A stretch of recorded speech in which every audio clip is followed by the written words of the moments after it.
Və burada hərəkət trayektoriyası çevrədir.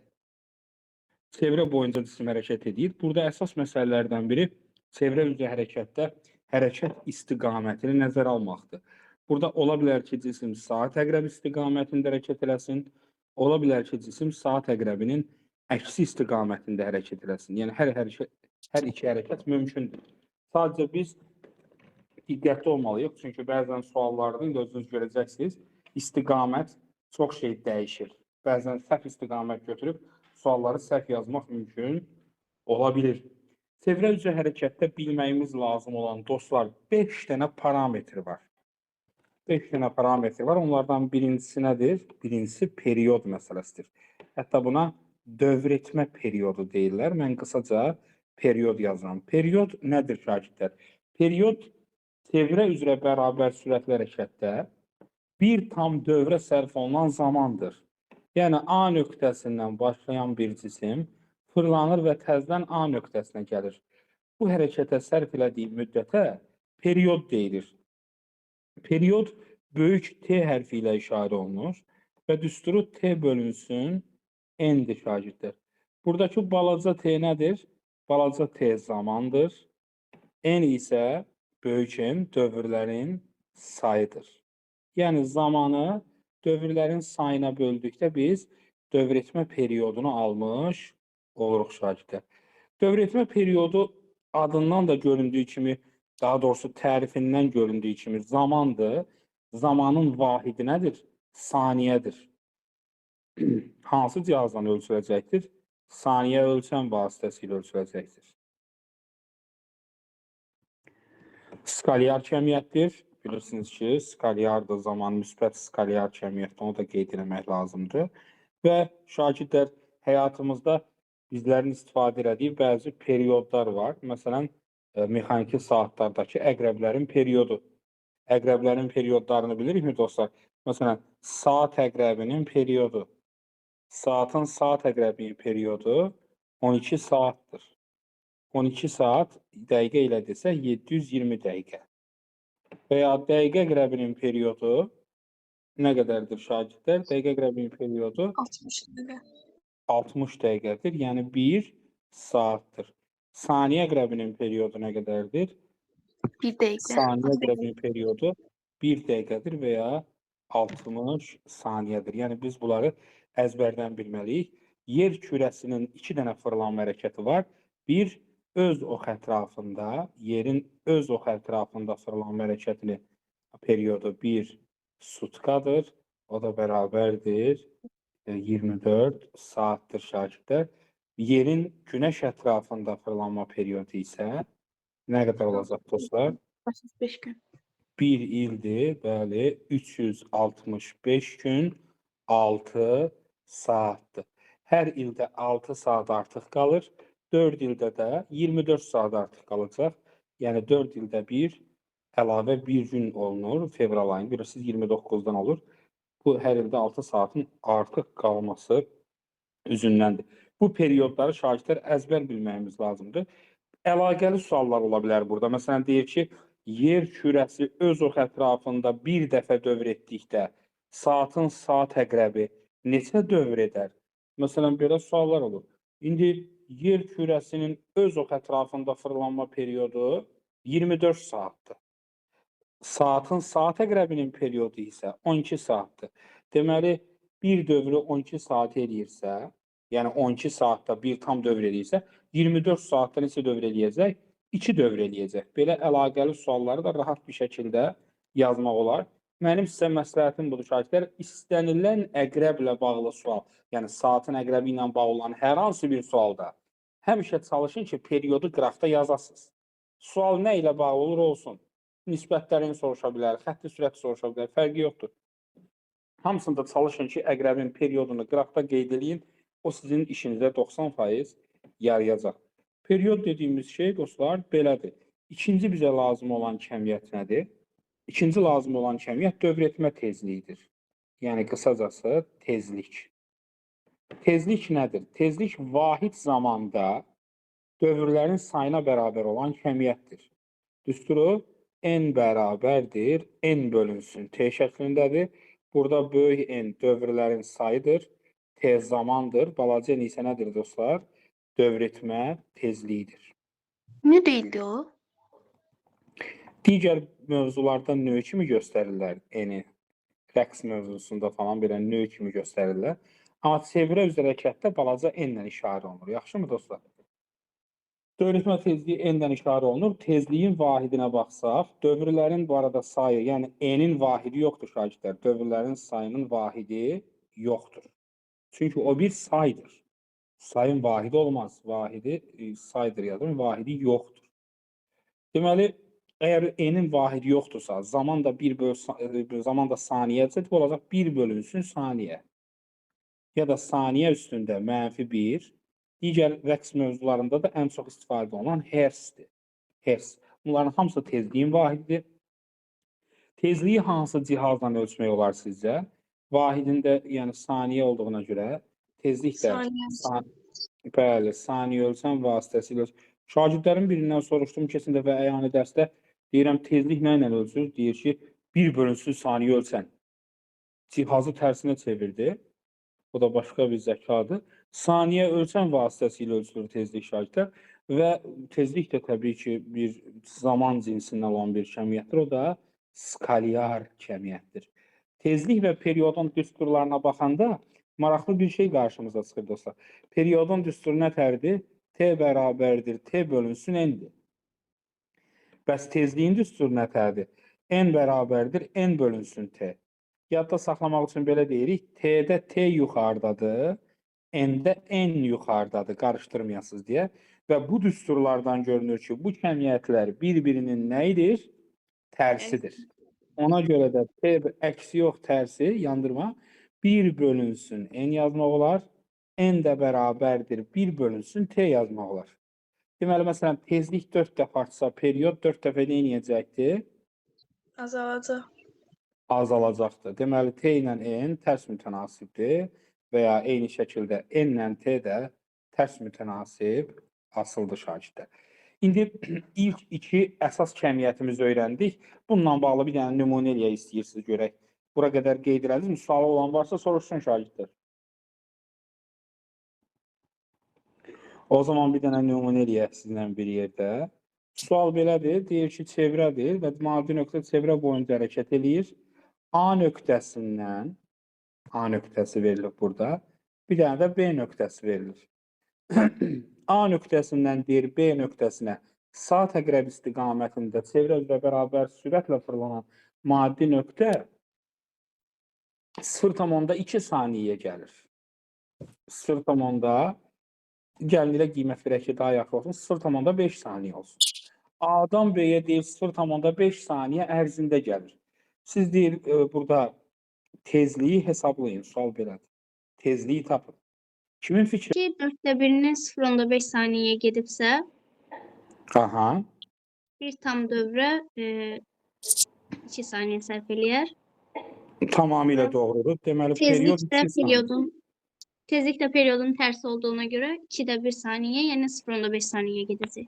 Bəli, tamamilə doğrudur. N bərabərdir 1 bölünsün T. Tezlik periodun tərsidir. O da bərabərdir 1 bölünsün 2. O da bərabər 0,5 saniyə üstündə -1 şəklində yazmaq olar. Bəli, doğrudur. Çünki burada gördüyünüz kimi 90 dərəcəni nə qədər vaxta getmişik? 0,5 saniyə. Tənasüblə deyilir. 90 dərəcəni 0,5-ə. Ümumi çevrə 360 dərəcədir. Bunu da x-ə. Buradan da çıxır period bərabərdir 2 saniyə. Bir dənə də nümunə eləyək dostlar. Bu birincisi, bu da ikincisi. Sual belədir. Deyir ki, saatın deyir dəqiqə əqrəbinin tezliyinin saatın saat əqrəbinin tezliyinə nisbətini hesablayın. Saatdakı Dəqiqə əqrəblərin əqrəbi 1 saatdır, saat əqrəbi 12 saat. dəqiqə əqrəbi 1 saatdır, saat əqrəbi 12 saatdır. Amma nə? Tezlikmi? Periyodu. Period. Onu Amma tərsine burada çevirdik. bəli, tamamilə doğrudur. Tezliklərini bilmirəm əqrəblərin. Amma periodlarını bilirəm. Yaxşı başlanğıc idi. Ona görə də bildiyim yerə doğru bunu dəyişməliyəm. Tezliklə period tərsdirsə, Onda periyod üçün yazıram T saat bölünsün T dəqiqə. Bunu tərsinə yazıram. Və sizin də dediyiniz kimi saat əqrəbinin periyodunu bilirəm. 12 saatdır. Dəqiqə əqrəbinin periyodu da 1 saatdır. Saatlar burada qısa gedir, qalır 12. Burada diqqətli olmaq lazımdır. Bəzən bu dəqiqə əqrəb aşağıya 60 yazırlar ki, görsən yazıb 5də 1. Yəni vahidlər nə olmalıdır şagirdlər? Eyni olmalıdır. Yəni birini saatla ifadə eləmisənsə, o birisini də saatla ifadə eləməlisən.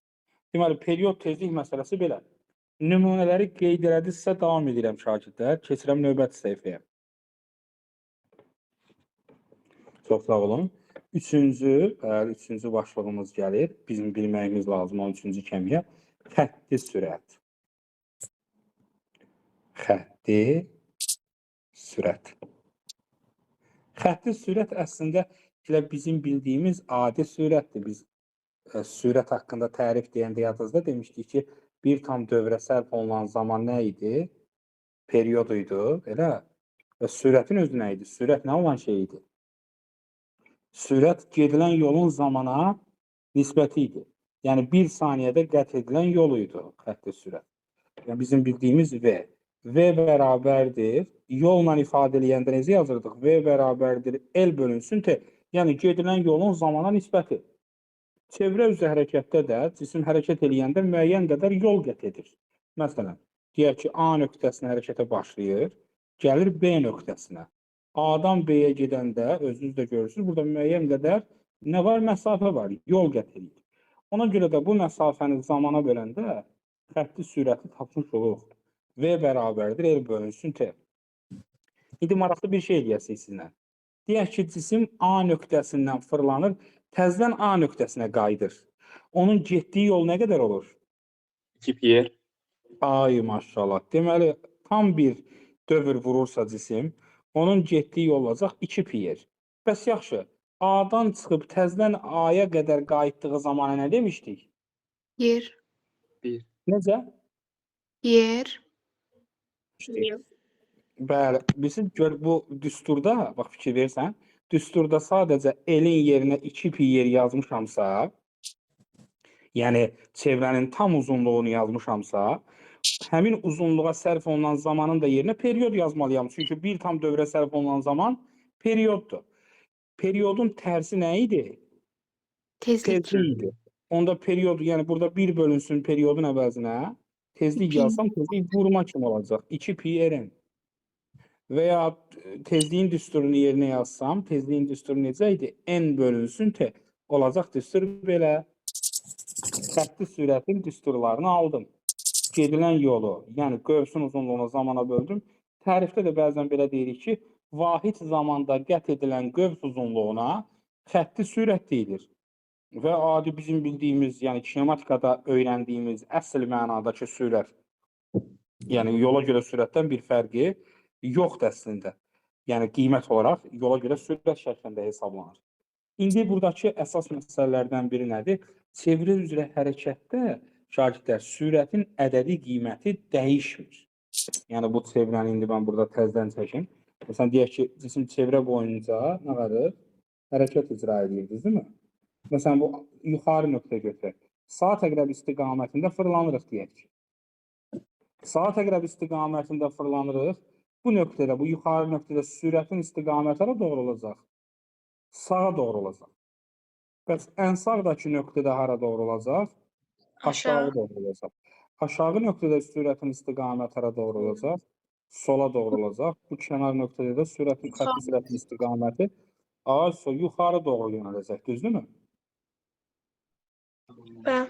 Bəli, deməli, xətti sürətin ədədi qiyməti dəyişməsə də, istiqaməti daim dəyişir.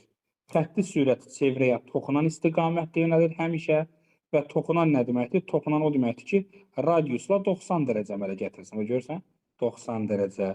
Hər hansı bir nöqtədə baxa bilərsiniz, burada da 90 dərəcə, burada da 90 dərəcə, burada da 90 dərəcə.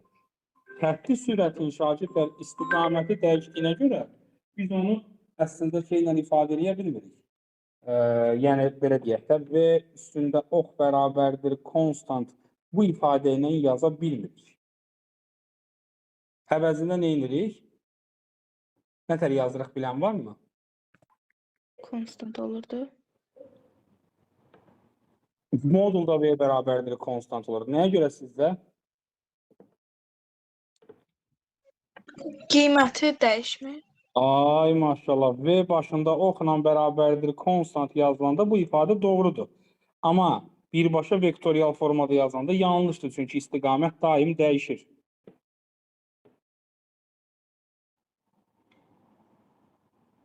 Başa düşdünüz nə demək istədiyimi? Bəli. Bildinizmi dostlar? Əla. Yəni xətti sürətdə bunu bilməyimiz lazımdır, vacibdir. İndi qaldı bizim hansı məsələmiz? Yaxşı. Xətti sürət haqqında danışdıq, onun istiqaməti, qiyməti haqqında danışdıq. Eyni zamanda indi dördüncü kəmiyyəti bura daxil edəcəm icazənizlə. Dördüncü kəmiyyətimiz gəlsin. Bucaq sürəti. Eyni zamanda çevre düz hərəkətdə şagirdlər. Biz yol qət elədiyimiz kimi müəyyən qədər bucaq da qət edirik.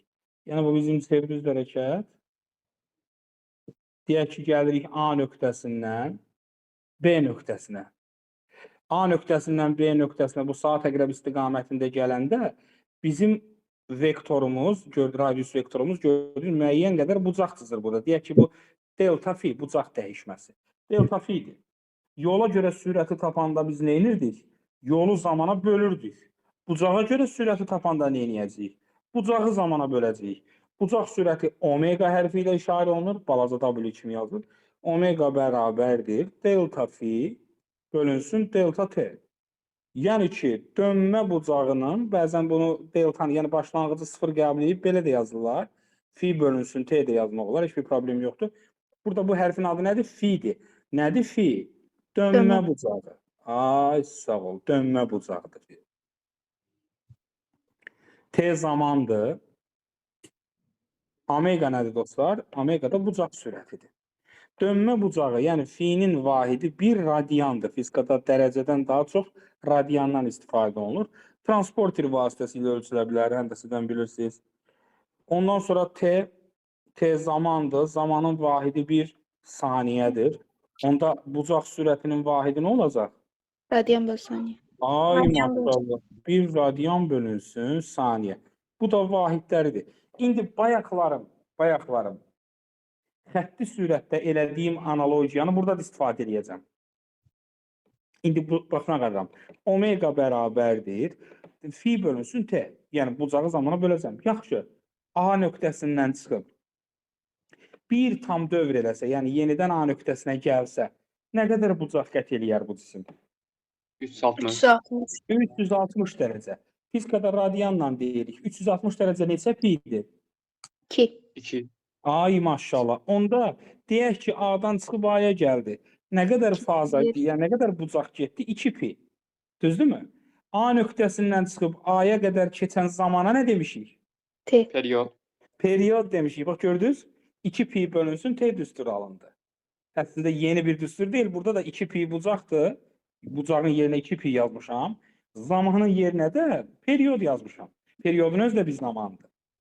Və 1 bölünsün periyod nədir? Tezlikdir. Onu N. 2 pi n kimi də yazmaq olar. 2 pi n bölünsün t şəklində də yazmaq olar. Düzdürmü? Əlasınız dostlar. İndi məsələn maraqlı suallardan birini də deyək burada. Sual çıxır ki, bucaq sürətini deyir, hansı cihaz vasitəsilə ölçmək olar? Bucaq sürətini, bəli, burada periyodu ölçə bilsəniz, bucaq sürətini tapmış olarsınız. Ona görə də bucaq sürətinin özü də saniyə ölçən vasitəsilə ölçülür. Deməli, bugün öyrəndiyimiz 3 dənə kəmiyyət, yəni periyod, bucaq sürəti və tezlik. Bax, bu 3 dənə kəmiyyət dostlar hansı cihazdan ölçülür? Saniyə ölçən vasitəsilə ölçülür. Başa düşdünüz dostlar nə demək istədiyimi? Bəli. Bəli. Əlasınız. Onda davam eləyəcəm, buranı qeyd elədinizsə. İndi burada maraqlı bir şey eləyəcəyik sizlə bir yerdə. Xətti sürətin düsturlarını yadımıza salsaq, 2 pi r böl t yazdıq. 2 pi vurulsun, r vurulsun, n yazdıq. 2 pi r n bölünsün, t yazdıq. Bucaq sürətinin düsturlarına bax. Omega bərabərdir 2 pi bölünsün t yazdıq. 2 pi n yazdıq. 2 pi n bölünsün t yazdıq. İndi bu iki düsturda iki dənə sürət, biri xətti sürətdir, biri bucaq sürətidir. Burada nə görürsünüz, nə fərq görürsünüz? Dərsə qoşulmaq istəyən də. R yoxdur. R. R yoxdur. Mən onda məcbur bura nə etməliyəm? R-i əlavə eləməliyəm, doğrudurmu? Yəni R-i əlavə eləmək üçün nə qarmalıyam? V bərabərdir, omega vurulsun. R. R yaza bilərəm. V bərabərdir, omega R. Xətti sürətlə bucaq sürəti arasındakı əlaqəni də burada tapmış olduq dostlar. İndi keçirik növbəti kəmiyyətimizə hazırsınızsa. O nədir? 5-ci kəmiyyətimiz. Necə? Təcil. Bəli, mərkəzə qaçma təcili. Mərkəzə qaçma təcili. İndi əvvəlcə bu sualın cavabını verməliyik biz. Çevrə üzrə bərabər sürətli hərəkət deyirik. Adından görünür ki, sürət burada bərabərdir. Bəs niyə təcil var? Axı, bərabər sürətli hərəkətdə təcil olmur. Təcil 0 olur axı, bərabər sürətli hərəkətdə. Deməli, bu cümlə yanlışdır. Bərabər sürətli hərəkətdə təcil olmur sözü yanlışdır. Doğru cümlə belədir. Düz xətli bərabər sürətli hərəkətdə təcil 0-dır. Əgər əyri xətli hərəkətdirsə, orada hökmən təcil var. Yəni ki, sürətin ya qiyməti, ya da istiqaməti dəyişirsə, orada təcil yaranır. Çevrə üzrə bərabər sürətli hərəkətdə biz dedik ki, sürətin ədədi qiyməti dəyişmir. Lakin istiqaməti daim dəyişir. İstiqaməti dəyişdiyinə görə orada təcil yaranır. Yəni, təcilin yaranmasına səbəb çevrə üzrə bərabər sürətli hərəkətdə xətti sürətin istiqamətinin dəyişməsidir. Mərkəzə qaçma təcilinin ana düsturu A bərabərdir. V kvadratı bölünsün R-dir. Əslində, təkcə bu düsturu biləndə şagirdlər sənə bəs eləyir ki, o biri düsturları özün çıxarasan. İndi mən bir-bir çıxaracam, siz diqqətlə baxın. Mənim tövsiyəm budur ki, buna baxandan sonra gedib evdə bir bunu sınayın, görə eləyə bilirsiniz. Məsələn, V bərabərdir omega R, bayaq öyrəndik. Xətti sürətlə bucaq sürət arasındakı əlaqə. V-nin yerinə omega R yazıram. Olur omega kvadratı, R-in kvadratı bölünsün R. R-lər ixtisar gedir, qalır omega kvadratı vurulsun R. Yeni bir düstur aldım, bax. Bucaq sürəti ilə bağlı. Bu düsturun da başına bir oynasa bilərəm. Omega kvadratı R belə yaza bilərəm. Omega vur, R yaza bilərəm. Kvadrat açıb. Bu omega R mənə nəyi verir? V-ni verir. Onda burada düstur olaraq omega vurulsun, V də yaza bilərəm. Deməli, mərkəzə qaçma təcili bucaq sürəti ilə xətti sürətin hasilinə bərabərdir. Bunu da qeyd elədim burada. Daha sonra nə edə bilərəm? Məsələn, A bərabərdir omega kvadratı vur R düsturunu seçirəm. Hansı ki, biraz əvvəl aldıq bu düsturu, buradadır. Bu düsturda nə edəcəm? Omeganın düsturlarını gətirib yerinə qoyacam. Omeganın düsturlarını xatırlayaq. 2 pi bölünsün t'dir. 2 pi n'dir. 2 pi n bölünsün nədir? T'dir dostlar. Bunları gətirib yerinə yazacam indi mən. Bax, fikir ver. Hamısını bir-bir. Birinci bundan başlayaq. 2 pi böl t'dən başlayaq. 2 pi bölünsün t'ni omeganın yerinə yazsaz, olacaq 4 pi kvadrat. R bölünsün t'nin kvadratı. İkinci düsturda yazaq. 2 pi n'i yerinə qoysaq. 4 pi kvadrat. N kvadrat R olacaq. O da bərabərdir. Üçüncü düstur yerinə yazsaq. 4 pi kvadrat. N kvadratı R bölünsün t'nin kvadratı şəklində yazmaq olar. Başqa düsturlarda davam edə bilərik. A bərabərdir. Omega vurulsun V düsturu. Bu üçüncü aldığımız düstur. Yenə omeganı gətirib yerinə yazacağım. Olacaq 2 pi V bölünsün T. Omeganın yerinə 2 pi böl T yazdım. 2 pi N vurulsun V də yazmaq olar. Omeganın yerinə 2 pi N yazdım. Omeganın son düsturu da 2 pi N bölünsün T'dir. 2 pi N V bölünsün T'dir yazmaq olar. Düsturların asılışı davam edir dostlar. Omega vurulsun V düsturunu təzdən yazıram. Bayaqları neylədir? Omeganın açdım ancaq fikir verirsin. Omeganın yerinə düsturlar açdım burada. İndi nə edəcəm? V-ni açacağım. V-nin düsturlarını da verəm. Nə tərtib edelim düsturları? 2 pi r bölünsün t'dir. 2 pi r n'dir. 2 pi r n bölünsün t'dir.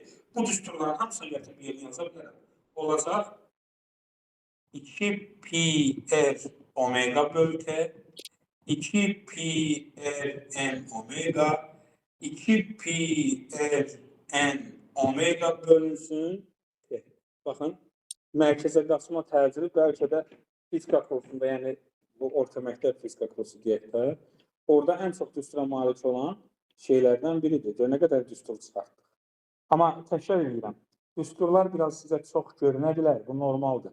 Amma evdə sadəcə başlanğıcda bu düsturu yazıb, bir açılış eləyə bilərsiniz. Bir dəfə bunu mütləq, amma mütləq bir dəfə bunu məşq edin. Görəcəksiniz, yaxşı alınacaqsınız da, maraqlı gələcək. İndi düsturların çox olması əslində çox da bir çətinlik yaratmasa da, bəzən qrafiklərdə xətalar yarana bilir. Bu xətaları aradan qaldırmaq üçün diqqətli olmaq lazımdır. Mən çalışacağım sizə qrafiklərdə ola biləcək şeylərdir. Məsələn, bəzən sual çıxır ki, mərkəzə qaçma təcili çevrənin radiusundan necə asıldı? Yəni A, R-dən necə asıldı radiusdan? Nə deyərsiniz bu sualın cavabına? Həm də düz asılı ola bilər. A, R-dən tərs asılıdır. Tərs asılıdır. Nə zaman? V kvadratı bölünsün R düsturuna baxan zaman. Bu düsturu seçəndə tərs mütənasib asılıdır. Bəs mən niyə bu düsturu seçirəm? Əgər sualın şərtində mənə desə ki, xətti sürət sabitdir. Xətti sürətin sabit qiymətində A, R-dən tərs asılıdır. Amma bucaq sürətinin sabit qiyməti desəydi, yəni omeganın sabit qiyməti desəydi, onda A, R-dən, ay sağ ol. Və buraya yazıram, aşağısından omega bərabərdir, constant. Yəni ki, bucaq sürəti sabit olanda radiusdan düz asıldı. Deməli, qrafiklərə qərar verəndə diqqətlə oxuyuruq sualı, ondan sonra yazmağa çalışırıq. Amma verilmiş radiuslu çevrə deyəndə radius sabitdir, ona görə mərkəzə qaçma təcili xətti sürətdən kvadratik asılıdır. Eyni zamanda omegadan da necə asıldı? Kvadratik formada asıldı şagirdlər.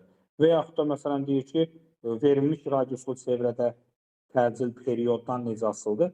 Verilmiş radius deyir, radius sabitdir. Deməli, AT-dən gördüyünüz kimi necə asıldı? Tərs mütənasib asıldı. Mərkəzə qaçma təcili verilmiş radiuslu çevrədə tezlikdən necə asıldı sizcə?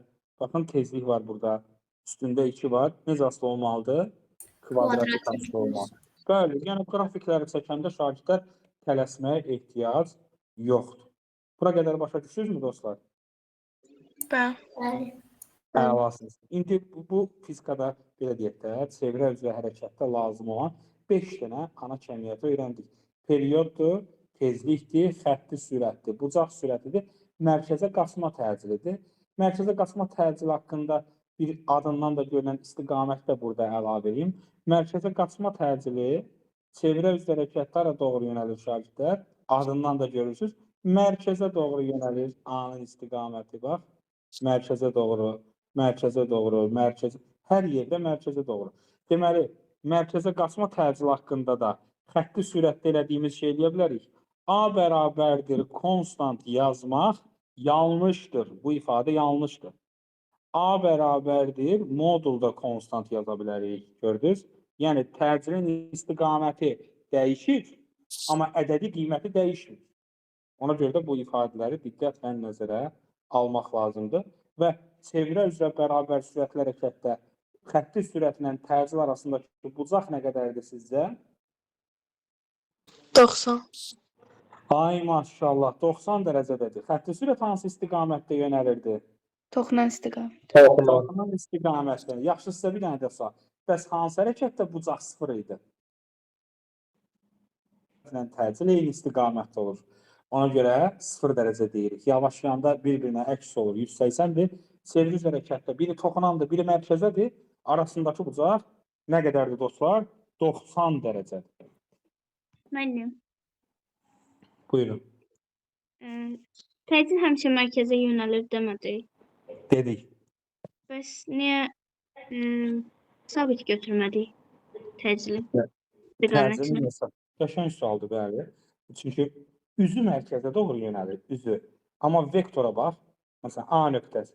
A nöqtəsində vektor hansı istiqamətdir? Aşağı doğrudur. B nöqtəsində hara doğrudur? Hə? Sola. Bildim. Sola doğru. Sola doğrudur. C nöqtəsində hara doğrudur? Yuxarı. Yuxarı Yuxarı. doğrudur. D nöqtəsində hara doğrudur? Sağa. Sağ. Ay maşallah görürsünüz. Yəni vektorun özü dəyişdi. Yəni fizikada bu vektorla bu vektor eyni şey deyil. Ola bilər üzü eyni yerə baxır. Amma eyni istiqamətdə baxmış sayılmır da. Baxdığımız nöqtə idi. Elə bir şey fərqli adamlardır. Dayanıblar ortadakı bir şeyə baxırlar. Hamımızın baxdığı istiqamət, görürsünüz vektorumuz, baxış vektorumuz fərqlidir. Ola bilər biz eyni şeyə bax. Ona görə də bəli, təcil mərkəzə doğru yönəlir. Amma daim təcil vektoru başqa yerdən çəkilir. Yəni təcil vektoru müxtəlifdir. Ona görə də təcilin istiqaməti sabit qəbul edilə bilməz. Yalnız ədədi qiyməti sabitdir. Başqa sual varmı? Xeyr. Əlasınız. Başqa sual yoxdursa davam edək. Burada iki dənə önəmli qeydimiz var. Qeyd 1. Birinci qeydimiz. Bəzən bonus kimi çeviri üzrə hərəkətdə yolu da soruşa bilərsiniz. Hə? Yolu rahat edərsiniz. Nəyə görə biz dedik ki, V bərabərdir L bölü T'dir. L'in düsturu nə olacaq onda? V vurulsun T. Belə yaza bilərik. V-nin dəyərinə məsələn 2 pi R bölü T yaza bilərik vurulsun T və ya 2 pi R N vurulsun T yazmaq olar. Deməli, gedilən yolu soruşanda, gedilən yol gördüyünüz kimi periyoddan necə asılıdır? Tərs asılıdır. Tezlikdən necə asılıdır? Düz. Düz mütənasib asılıdır. Ay, sağ ol. Topluda bəzən suallar, məsələn, yazır ki, L1 bölünsün L2 nəyə bərabər ola bilər? L1 bölü L2 N1 bölünsün N2-yə bərabərdir. Amma periyodla yazsaq T2 bölünsün T1-ə bərabərdir. Çünki tərs mütənasib asılıdır.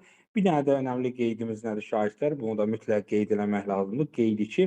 Çevrə üzrə bərabər sürətli hərəkətdə periyoddur, omeqadır, tezlikdir. Bu üçü zamandan asılı olaraq şagirdlər dəyişməyəcəkdir. Niyə? Adı üstündə. Çevrə üzrə bərabər sürətli hərəkət.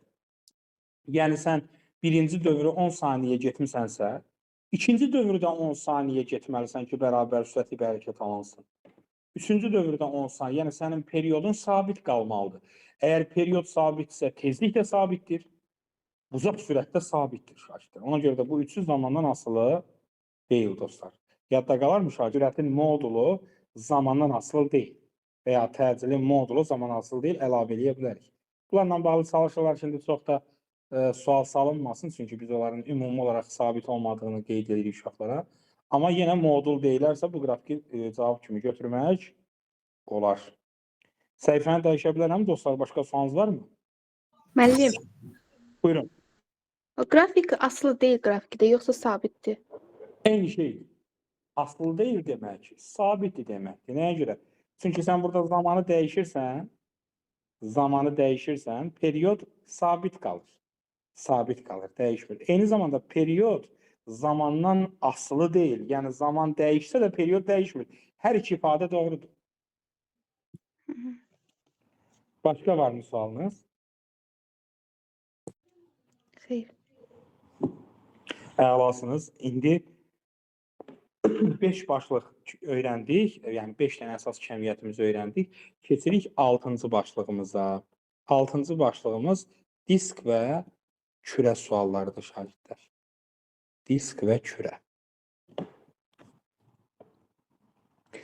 Disk və kürə də çox sadədir əslində. Diqqətlə qulaq assanız bu da çox maraqlıdır. Disk və kürə sualları nə deməkdir? Mərkəzindən keçən ox ətrafında fırlanan cisimlərdir. Məsələn, bu diskdir.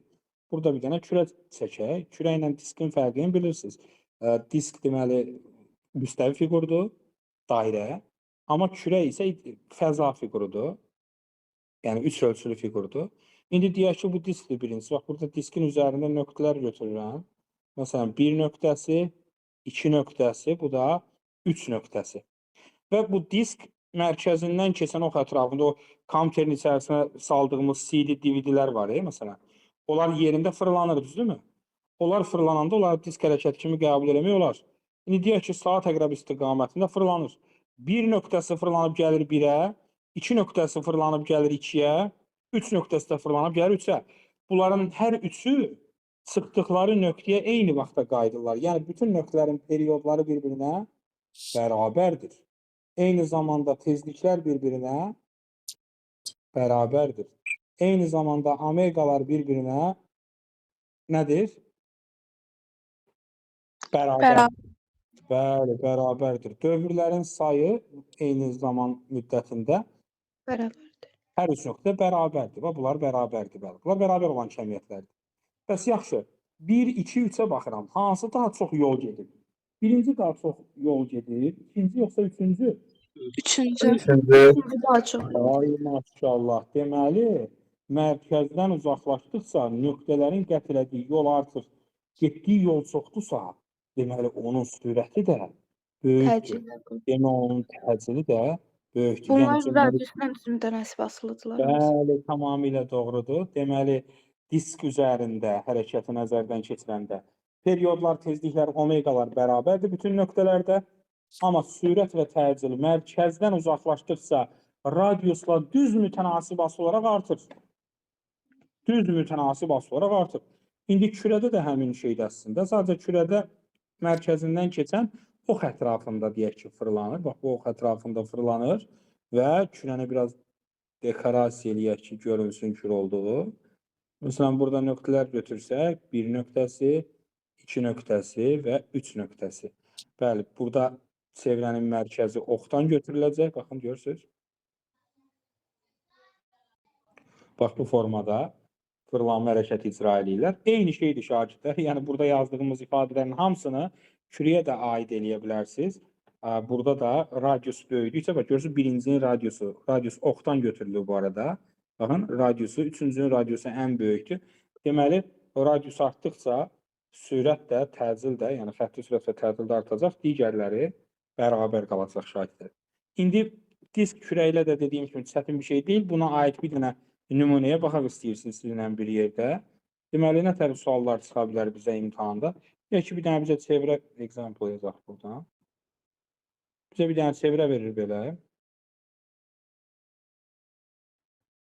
Beləmi? Və çevrədə bizə deyir ki, məsələn, burada nöqtələr var. A nöqtəsi deyək. A nöqtəsinə qədər radiusumuz da R-dir. Burada da bizə bir dənə B nöqtəsi verir. Burada B nöqtəsi. Və buradan bura R-dir. B nöqtəsinin də mərkəzdən olan məsafəsi R bölü 2-dir. Sual budur. Deyir ki, A nöqtəsinin sürəti V-dirsə, A nöqtəsinin B nöqtəsinə nəzərən sürətini tapın. V bölü 2. Bəli, V bölü 2-dir. Nəyə görə? Məsələn, A nöqtəsinin sürəti şagirdlər deyək ki, aşağı doğrudur və verib qiymətini V. Düzdürmü? B nöqtəsinin də sürəti hara doğru olmalıdır?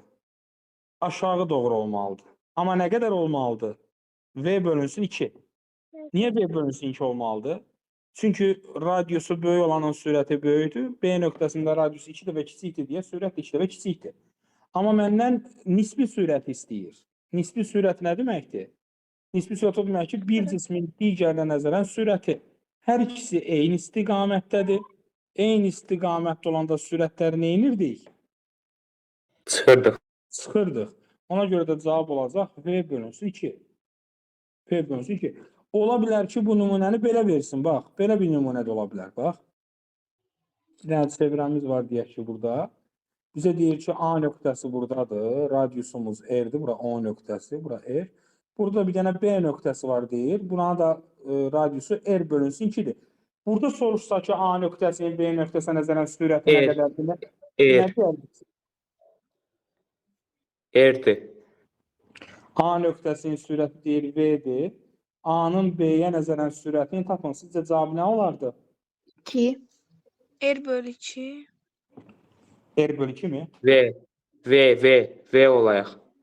2V. 2V deyənlərə bax. Hələ ki, düz cavab yoxdur. V müəllim. Yox.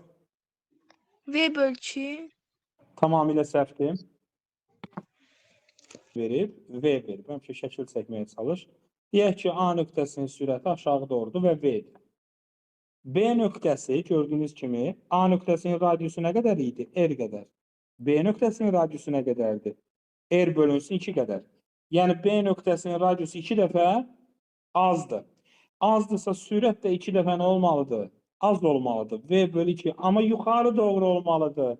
Çünki A nöqtəsi aşağı gedirsə, yəni disk belə fırlanırsa, bu diskin sağ tərəfi də yuxarı doğru fırlanmalıdır, elə deyilmi? Bir tərəfi aşağı fırlanır, bir tərəfi yuxarı doğru fırlanmalıdır. Deməli, B nöqtəsi yuxarı doğrudur və sürəti V bölü 2-dir. İndi belə çıxır ki, A aşağı, B yuxarı. Bunlar bir-birinə əks istiqamətdədir. Əks istiqamətdə olanda sürətləri nə edirdim? Toplayırdım. Ona görə də cavab olacaq. Görürsünüz, 2 dənə nümunə, yəni bu birinci və ikinci bir-birinə çox oxşuyurlar. Amma burada istiqamət faktorunu nəzərə almaq lazımdır. Birinci nümunədə hər ikisi eyni istiqamətdə idi. Onları çıxırdım. İkinci nümunədə bir-birinə əksdilər. Onları nə etdim? Topladım. Başa düşdünüz şagirdlər? Sual olan varmı? Yoxsa davam edəcəm?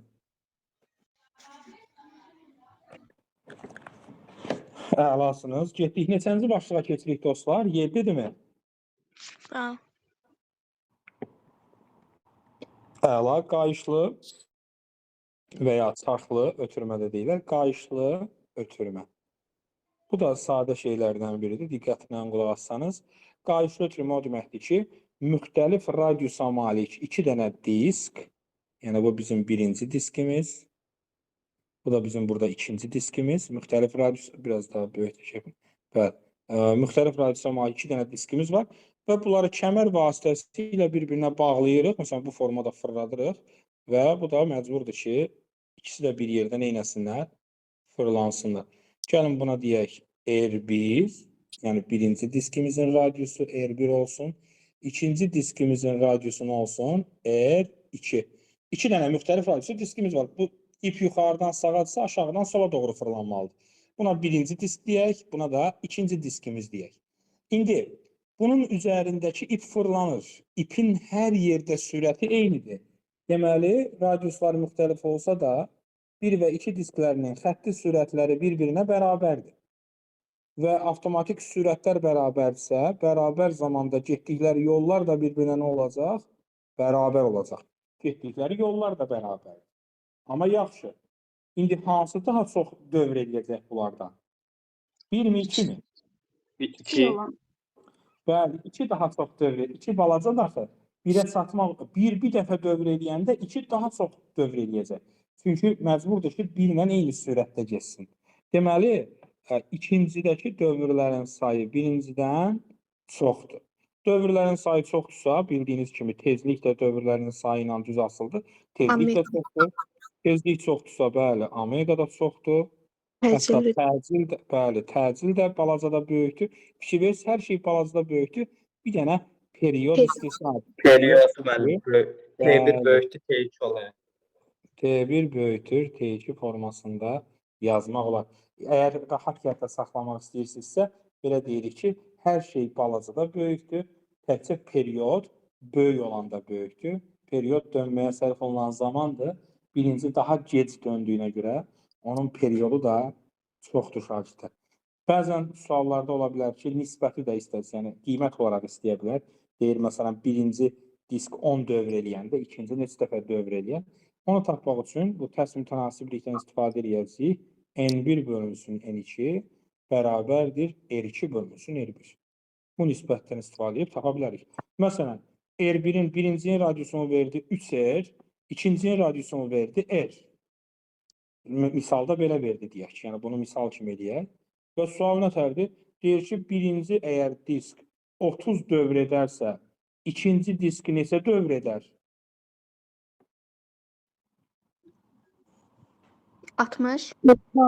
30 R bərabərdir 3R. R də oradan tapacağım. 90. 90 deyən kim idi?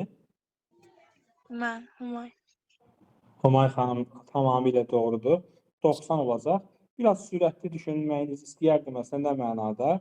Baxırsan ki, ikincisi daha balacadır. Neçə dəfə balacadır? 3 dəfə. 3 dəfə balacadırsa, 3 dəfə də çox dövr eləməlidir.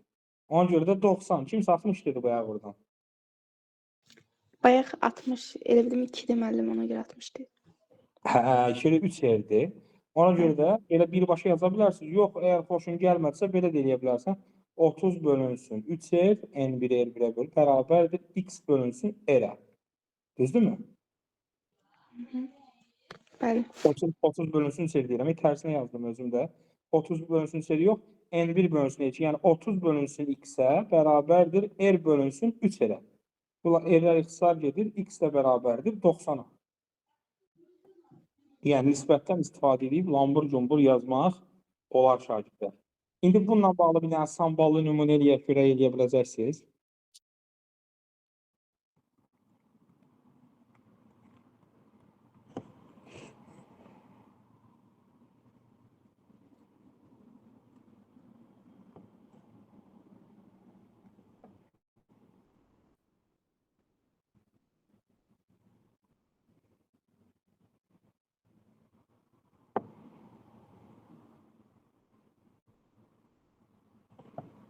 Gördüğünüz kimi neçə dənə diskimiz var? 1, 2, bu da 3.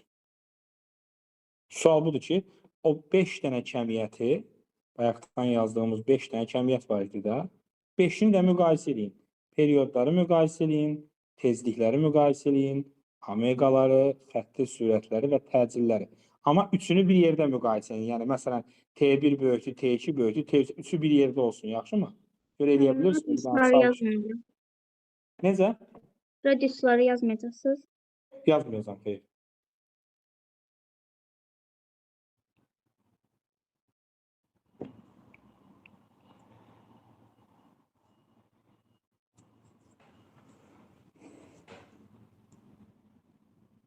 Periyodu kim eləmək istəyir könüllü olaraq? Mən deyim. Ben eləyim müəllim. Şahin bəy buyur. Müəllim, period kiçik olanda, yəni böyükdür. Ona görə də Periyod bir kiçik olandan bərabərdir. böyükdür. Şahin, nə oldu? necə? Böyük olanda böyüdü. Böyük olanda böyüdü. Böyük olanda böyük deməli. T1 bərabərdir T3-ə. O da böyükdür T2-dən. Kiçikdir T2-dən. Tamamilə səhvdir. Başqa bir şey olan varmı? Deyim məlim. T2. Mən burada T2 ilə T3 bərabərdir, T1 də onlardan kiçikdir. T2 ilə T3 bərabərdir. Kimdir bunu deyən? Nait Mən. sənsən. Bəli. Əlasan. T2 ilə T3 deyir. Niyə T2 ilə T3 bərabərdir Nait? Çünki onlar eyni disk üzərindədir. Yəni mən orada T-lərdə bərabərdir, N-lər də, omeqalar da böyük N-lərdə. Bəli, tamamilə. Deməli uşaqlar, bu belə deyək də, mixed suallarda, qarışıq olan suallarda Nahidin elədiyi kimi biz əslində belə deyək də, həm disk kimi nəzərə almalıyıq, həm də qayışlı ötürmə kimi. İndi 2 ilə 3 bir-biri ilə nə təşkil edir? Disk təşkil edir. Amma 1 ilə 2 nədir? 1 ilə 2 qayışlı ötürmədir. İndi 2 ilə 3 diskdirsə, diskin üstündə periyodlar bərabərdir hər yerdə. T2 ilə T3 bərabərdir.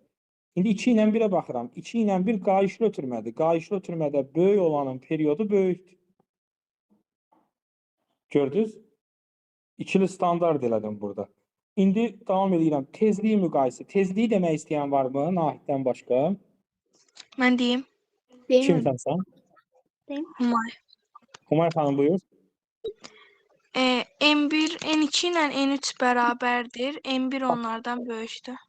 N2 ilə N3 bərabərdir. Yenə diskdir. Ay, sağ ol. N1 bunlardan böyükdür. Balaca olanın tezliyi böyükdür. Əla, sənə də canın qurtardı. Başqa kim var? Omeqanı demək istəyən varmı? Deyim məlim. Deyin.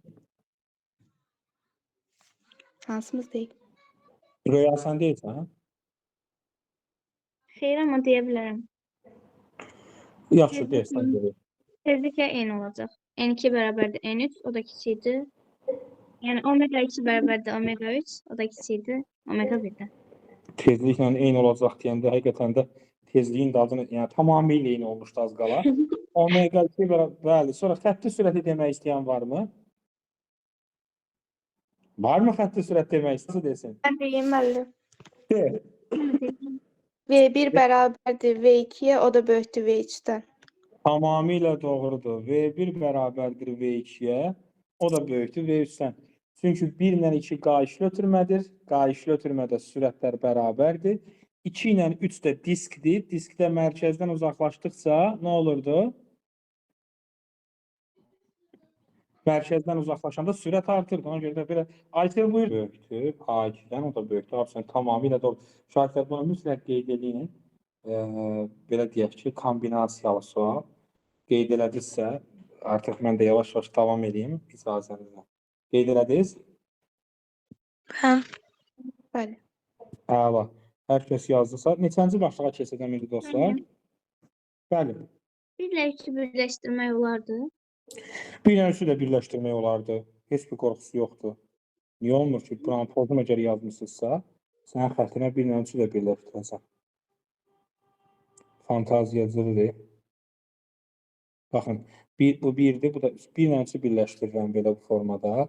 İndi burada məsələn müqayisə eləməyə çalışsam, 1 ilə 3-ün gözəlliyinə baxayım bu arada. Olmasa bunu biraz böyük çəkək də.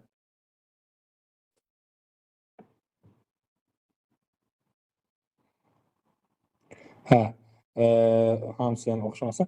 1 ilə 3 məsələn burada qayışlı ötürmədir, düzdürmü? Qayışlı ötürmədə 1 ilə 3-ün sürəti nə olacaq? Bərabər olacaq. Amma 2-nin sürəti bunlardan daha böyükdür. Çünki 2 3-dən daha kənardadır. Diskdə kənara gedəndə sürət artır.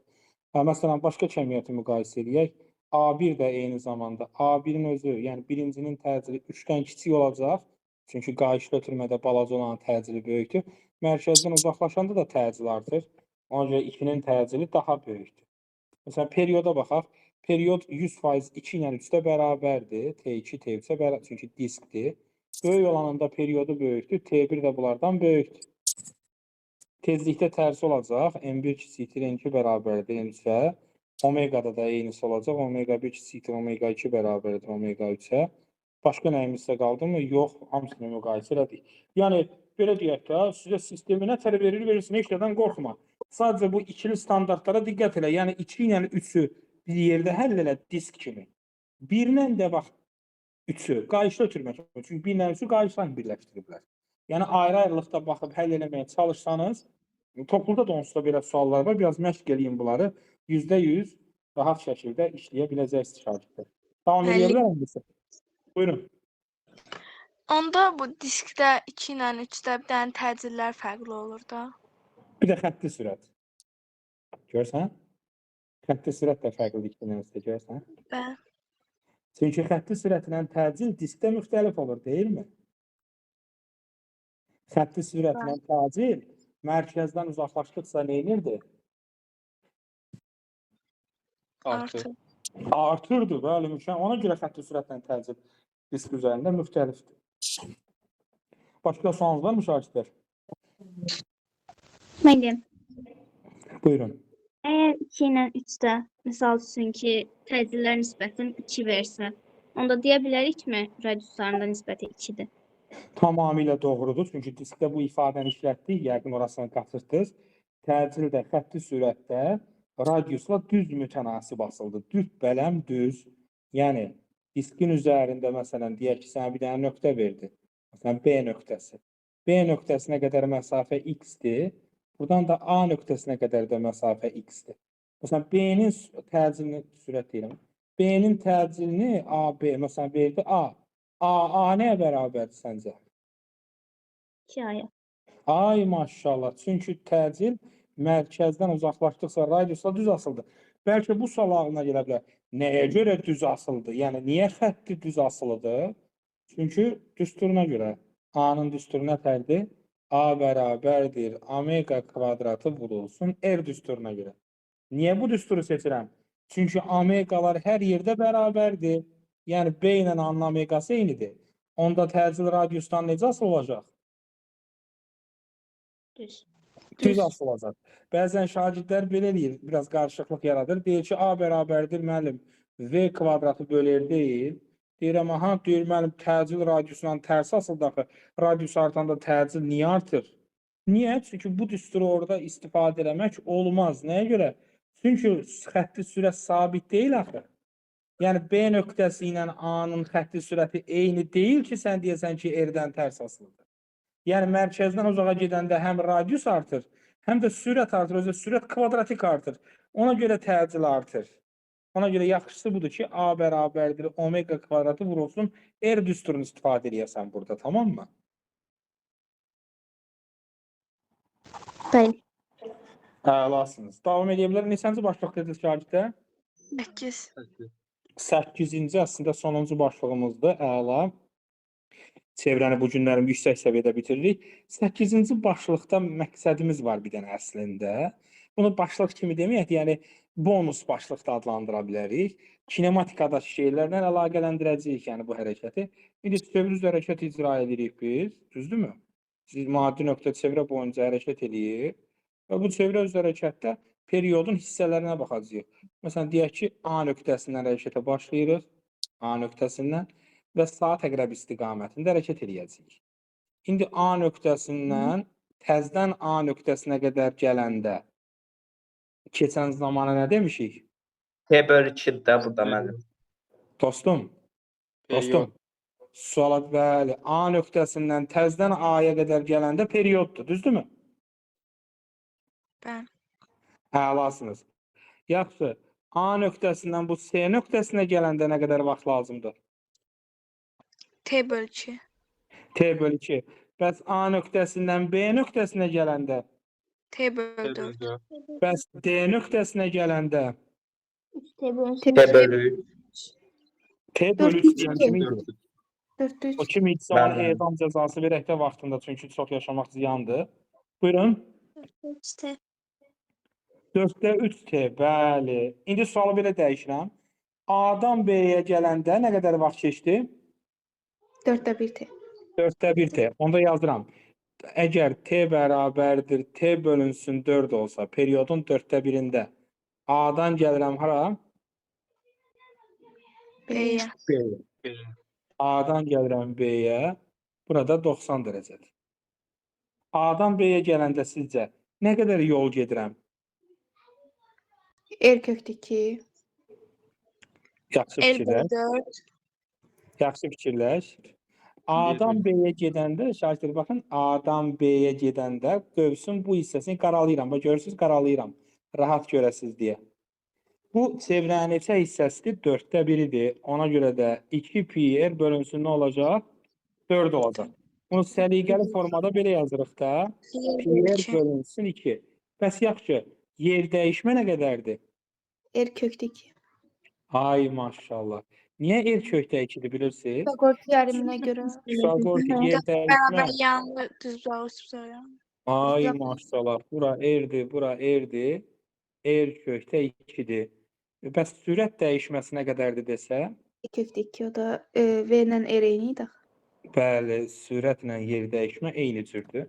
Məsələn, yazır ki, T bərabərdir, T bölünsün 2. Periodun yarısında A-dan hara gedirəm? S-yə. A-dan C-yə gedəndə nə qədər yol gedirəm? Pierre. Bölü. Pi-r, bəli, 2 pi-r bölü 2, yəni pi-r. Yer dəyişməm nə qədərdir dostlar? 2 sürət dəyişməsi. 2V. 2V. 2. Ay maşallah. Yaxşı, T bərabərdir 3T bölü 4 olsa, A-dan gedərəm. D-yə. 6 A-dan Pierre. C-yə gedəndə 6 yol nə Pierre qədər bölü olar? 2. 6 Pierre bölü 2. 6 Yox. pi bölü 2 yer edir. Çevrədən böyük olur qadası. Riyaziyyatın üstünə düşmək lazımdır. 3 pi bölü 2.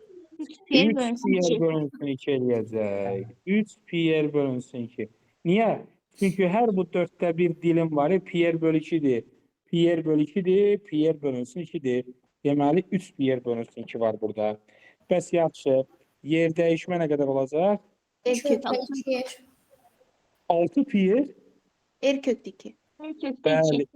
R kökdə 2, delta V nə qədər olacaq? V kökdə 2, bəli, V kökdə 2 şagirddir. Kinetiklə potensial da bura aiddir. Burada. Kinetiklə potensialı bu dəfə eləyənmərik, o enerji bölməsində eləyəcəkdi onu. Hı -hı. Yaxşımı? O bu mövzuya aiddir. Enerji bölməsində keçəcəyik onu. T bərabərdir T olanda A-dan hara gəlirəm? A-dan A-ya. A-dan A-ya nə qədər yol gedirəm? 2 pi. Mükəmməlsiniz, 2 pi gedirəm. bərabərdir nə idi? Bəs yer dəyişmə nə qədərdir? 0. Sıfıra Yer bərabər dəyişmə- olur. Sürət dəyişməsi nəyə O da bərabərdir? 0 olur. Eynən. O da sıfıra. Bir dənə yenə bonus eləyək. Yazır ki, məsələn, t bərabərdir, t bölünsün 6 da periodun 6'da birində deyir, gedilən yol nə qədərdir? 1. Tamamilə səhvdir. Pi bölü 3. Pierre bölünsün 3 kim idi bunu deyən? Mən. Mən yaxşı cavabdır, bəli. Mən Məmmədov. Mən deyən kim? Nərmin. Hə, Nərmin xanım buyurun. Niyə Pierre bölü 3? Çünki İki orada pi pi bölü 6'da 1 olur. Aha. Orada da 2 ilə 6 ixtisacayır. 3 də pi olur. Tamamilə doğrudur qadası. Halaldır. 2 Pierre bölürsən 6'ya Pierre bölü 3. Bəs yaxşı. Yer dəyişmə nə qədər olur burada? Yer dəyişmə er olur. Niyə? Deyənə halaldır. Yer dəyişində 60 dərəcə gedir, elə? 60 dərəcə çıxsın ortaya Bəli. 0 deyəm. Bəli. Burada üçüncüdə yer dəyişməyə er yazmısınız. O 0 olmalı deyil. Mən sizi yoxlayıram şagirdlər. Mən sizin diqqətinizi yoxlayıram. Müəllimlərin ən böyük yalanı da bilirsə diqqətinizi yox. Şagirdlər, ola bilər belə şeylər. Amma indi bu səhvlər deyənləri dərsdən sonra görüşəcəm mən onlarla təhlikdə. Eybi yox. Narahat olmayın. İndi kayıt gedir burada. Çox ürək sözümü deyəmirəm. Dərsdən sonra mən sizə söhbət eləyəcəm. Narahat olmayın. Bir söhbət eləyəcəyik. Nəysə, bəli. İndi doğrudur, bunları qeyd elədik, hamısını yazdıq elədik, diqqətli olmaq lazımdır. Bir dənə də qəşəng qeydimiz var, onu da yazacağıq. Buranı qeyd elədik, sizə çevirə bilərəm. Bəli.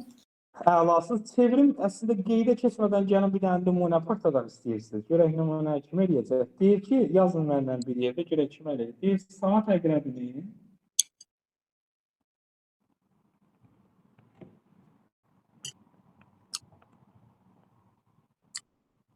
Ud nöqtəsini yazaq.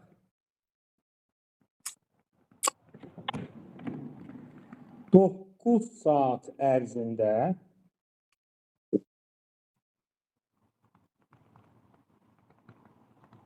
getdiyi yol onun yer dəyişməsinin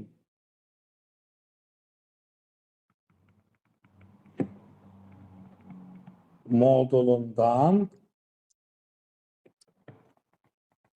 neçə dəfə çoxdur? Buyurun. Saat əqrəbi. Mən qeyd edeyim. Son illərdə biraz daha üstünlük verilir bu şeyə. Ona görə istəyirəm ki, bunu yazasınız. Ulduzlu qeydimizdir şarkıda. Adını da deyək.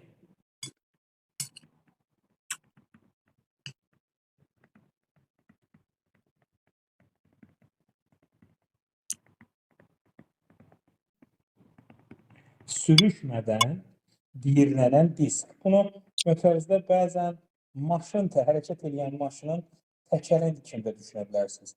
Maşın təkəri.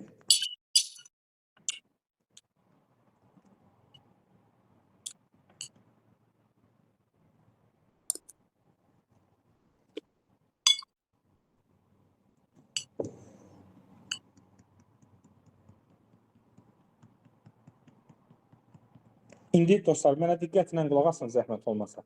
Qələmləri falan bir dənə yerə qoyun, qulaq asın. Sonra vaxt verəcəm yazmağa. Zaten dediyim kimi bu sonuncudur. Burası vacibdir çünki. Şagirdlər, sürüşmədən diyirlənən disk nə deməkdir? Gəlin birinci onu anlamağa çalışaq. Deməli, bunun bizim bildiyimiz diskdən nə fərqi var? Bir var, yerində fırlanan disk. Məsələn, kompüterə diski salmısan, disk içəridə fırlanır. Amma yerində fırlanır, düzdürmü? Bir də var ki, diski yerdə bu balaca uşaqlar idi, dığırlayırsan yerdə. Döşəmənin üzərində oynayırlar belə, diski yerdə fırladırsan, ona qalır. Həm fırlanır, həm də irəliyə doğru hərəkət edir. Yəni, burada diyirlənmə deyirik də, el arasında dığırlandım deyirlər. Ya, yolda, qarın deyir üstündə, dığırlanır uşaqlar. Yəni, diyirlənirsən, həm fırlanırsan, həm irəliləyirsən. Uzun sözün dumbası, diyirlənmə hərəkəti, irəliləmə və fırlanma hərəkətlərinin vəhdətidir. Yəni, ikisinin bir yerdə olması deməkdir. İndi bunu maşın təkəri kimi bir dənə beyninizdə canlandırın. Bu nə baş verir burada? Həm bu belə fırlanır bu tərəfə, həm də bu maşın təkəri qabağa doğru hərəkət edir. Biraz zaman keçir, görsən ki, təkər gəldi bura, düzdürmü? Deməli, həm irəliləmə hərəkət edir, həm də fırlanma hərəkət edir. Bu hərəkətləri verilən nöqtələrdə nəzərdən keçirək. Məsələn, A nöqtəsi. A nöqtəsinin irəliləmə hərəkəti sağa doğrudur. İrəliləmə hərəkəti budur da, düzdürmü? İrəliləmə hərəkəti deyiləndə bütün nöqtələr sağa doğru hərəkət edir demək. Yəni həm A nöqtəsi, burada bir dənə nöqtə götürürəm. B nöqtəsi olsun bu. Həm B nöqtəsi, burada bir dənə nöqtə götürürəm. Həm C nöqtəsi, burada bir dənə nöqtə götürürəm. Həm də D nöqtəsi. Baxın, irəliləmə hərəkəti o deməkdir ki, bütün nöqtələr sağa doğru hərəkət edir. Bax, C-də də çəkirəm V, D nöqtəsinə də çəkirəm V. Görürsünüz? Hamısı nə eləyir? V sürəti ilə sağa doğru hərəkət edir. Bu irəliləmə hərəkəti. Amma eyni zamanda bu çevrə belə saat əqrəb istiqamətində fırlanır. A nöqtəsində sürət hara doğruydu? Sağa. Sağa doğruydu. Orada bir dənə də V sağa doğru. B nöqtəsində hara doğrudur? Aşağı. Ay maşallah. Bəs C nöqtəsində hara doğrudur? Sola. Sola. Sola doğrudur. Bəs D nöqtəsində hara doğrudur? Yuxarı. Kəllə beyin travmasınız. Yəni ancaq travması qalır. Amma bütün nöqtələrdə sürətləri deyə bilərəm indi sizə. A nöqtəsində yekun sürəti nə qədərdir? 2V. Ay sağ ol. A nöqtəsinin sürəti artıq 2V-dir. Bəs B nöqtəsinin sürəti nə qədərdir? V kökdə 2 Pifaqor teoreminə görə doğrudur. Bəs C nöqtəsində sürəti nə qədərdir? 0. Sıfırdır, biri sağa, biri sola. Bəs D nöqtəsində sürəti nə qədərdir? V kökdə görürsünüz. Bir dənə də sual əlavə edeyim, bonus sual. Mərkəz O nöqtəsinin sürəti nə olar sizcə? 0 olar məncə. Tamamilə səhvdir. Olar. Niyə V olar? Çünki O nöqtəsinin yalnız irəliləmə hərəkəti var. O nöqtəsi mərkəz olduğuna görə diskin mərkəzi fırlanma hərəkəti icra edə bilmir. Nətər fırlansın? Düz ortadadır. Ona görə də yalnız irəliləmə hərəkəti var O nöqtəsinin. Tamam mı? Onda saat əqrəbinin əksi istiqamətində fırlansaydı, yenə də V olacaqdı. Bəli, bəli. Bu, yəni bu saat əqrəbinin əksinə də çəksəniz eyni şeydir var. Sadəcə D ilə B-nin istiqaməti dəyişəcəkdi. Yəni sürətlərin istiqamətləri dəyişəcəkdi. Bildiniz necə? Amma qiymət olaraq eyni olacaqdı. Başa düşdünüzmü? Bəli. Bəli. Necə? Necə, sual mı var? Xeyr, mən bəli dedim. Hə, burada əsas temamız odur ki, görürsünüz ki, iyirlənən diskdə və ya maşın təkərində bu ən aşağının sürəti 0 olur. Ortanın sürəti məsələn x-dirsə, yuxarının sürəti 2x olur, görürsünüz? Başa düşdünüzmü dostlar? Bəli. Necə? Bəli, mən hamınıza təşəkkür edirəm. Çevrə üzrə bərabər hərəkət mövzusunu bir dərsə işləyib qurtardıq. Sözünəsi mən də sizdən yüksək performans gördüm. Yəni buna çox sevindim.